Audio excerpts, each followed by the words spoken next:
मथुरा जिले की छाता तहसील सभागार में संपूर्ण समाधान दिवस का आयोजन किया गया। संपूर्ण समाधान दिवस एडीएम की अध्यक्षता में संपन्न हुआ। सुबह 10 बजे से दोपहर 2 बजे तक चलने वाले संपूर्ण समाधान दिवस में 63 फरियादी अपनी शिकायत लेकर पहुंचे। निस्तारण के लिए हर संभव तत्काल निस्तारण करने का भरोसा दिया। समाधान दिवस में अधिकारियों के सामने बस स्टैंड पर हो रहे अतिक्रमण के बारे में शिकायत लेकर पहुंचे स्थानीय निवासी हेम कुमार के द्वारा बताया गया कि सब्जी मंडी लगाने वालों के द्वारा अवैध रूप से अतिक्रमण कर पूरे रोड को जाम कर सरकारी बस स्टैंड पर कब्जा कर लिया गया है, जिस कारण छाता कस्बे में विकराल समस्या उत्पन्न हो रही है। 63 शिकायतें हुई हैं, जिनमें से 3 शिकायतों का मौके पर निस्तारण कर दिया गया। बाकी की बची हुई सभी शिकायतों को संबंधित विभाग के अधीनस्थ कर्मचारियों को समयबद्ध तरीके से निस्तारण करने हेतु भेज दिया गया है। संपूर्ण समाधान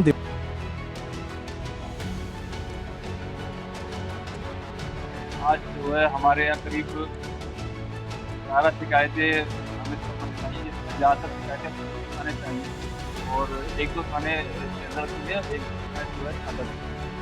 टोटल 11 शिकायतें आई हैं।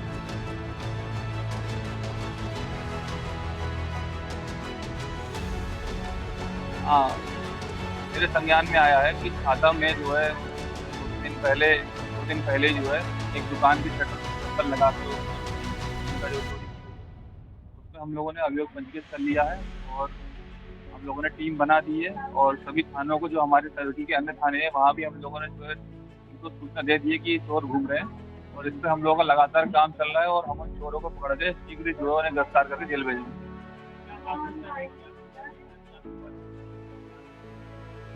मेरी प्राथमिकताएं वही है कि एक तो महिला संबंधी अपराध नहीं होने देंगे। जो एडीजी मैडम का ऑपरेशन जागृति चल रहा है उसके तहत जो महिला संबंधी अपराध है उनको रोकेंगे और झूठे अपराध जो लोग दिखाते हैं बहन बेटियों का आय करके उसको भी हम लोग रोकेंगे। और इसके अतिरिक्त अगर चोरी का अपराध है या सर्दी चल रही है तो लूट की घटनाओं को भी हम लोग रोकेंगे और समाज में जो है शांति स्थापित करेंगे। यही मेरे लक्ष्य। एडवोकेट प्रीति गुप्ता, मैं यहाँ वकालत करती हूँ। मैंने जैसे कि एक मामला देखा, एक हमारे मोनू भैया जिनका ललित कुमार वाशने नाम है, पेशे से वो भी एडवोकेट है। उनकी खुद की एक फाइल थी शेरगढ़ बांगड़ की, जिसमें इनका म्यूटेशन होना था। मैडम की इनकी एक फाइल चल रही थी। कौन सी मैडम क्या चल रही है? अनीता गुप्ता। वो कौन है? यहाँ वो नायब तहसीलदार है। तो उनकी एक फाइल चल रही थी, उसमें म्यूटेशन को लेकर के, जबकि कोई आपत्ति नहीं थी, कुछ नहीं था। और नॉर्मली जब चल रही थी तो उन्होंने कहा एक सुविधा शुल्क जो नॉर्मली सब चल रहा है तहसील पर चला गया और दोबारा मैडम के जरिए, जबकि कोर्ट की गरिमा होती है, कोर्ट में न्याय के लिए ये लोग बैठे हैं बाकायदा। दूसरे पक्ष की अगर मान लो कोई बात सुनी जाती है या आपको लगता है कि कहीं कोई मिस्टेक हो गई है उनसे, तो दूसरी पार्टी को बिना सुने कैसे आदेश हो सकता है फाइल में, बिना किसी आपत्ति लिए, बिना कोई रेस्टोरेशन एप्लीकेशन दिए, बिना कोई समनिंग किए और हमारे आदेश को बिना कोई सुनवाई के निरस्त कर दिया, बहुत अच्छी खासी रकम लेकर के। कितना शुल्क लिया है आपने? अब ये हमारी जानकारी में नहीं है कि कितना लिया है, लेकिन अगर हमसे फेवर लेकर के और हमारे फेवर में किया गया और बिना हमें सुने हमारा ही आदेश निरस्त कर दिया गया, तो आपने बताया कि सुविधा शुल्क आपसे भी लिया गया है कि मांगा गया? हम चूंकि एडवोकेट है, हमसे सुविधा शुल्क नहीं मांगा था, पर्टिकुलर क्लाइंट से ही सुविधा शुल्क मांगा था और क्लाइंट ने बाकायदा उनके अकॉर्डिंग जितना उन्होंने मांगा उनको दिया गया। उसके अलावा उन्होंने दूसरी पार्टी को जब देखा कि दूसरी पार्टी आ रही है तो उन्होंने कहा तुम इससे दुगनी कितनी दे सकते हो, दुगना कितना अच्छा दे सकते हो। उन्होंने उसको दिया और उसको देने के बाद उनको निरस्त कर दिया। और आज वो मैडम कहती हैं कि ये पहले से ही विवादित थी। अगर ये पहले से विवादित थी फाइल तो आपने म्यूटेशन ही क्यों किया?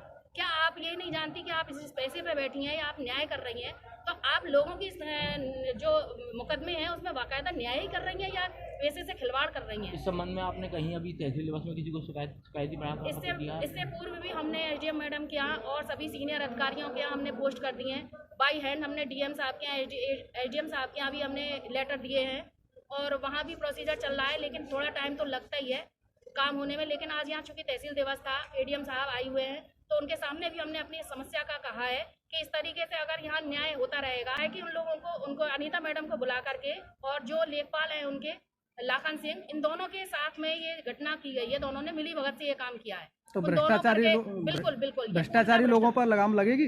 बिल्कुल इस तरीके से भ्रष्टाचार। मामला ये है,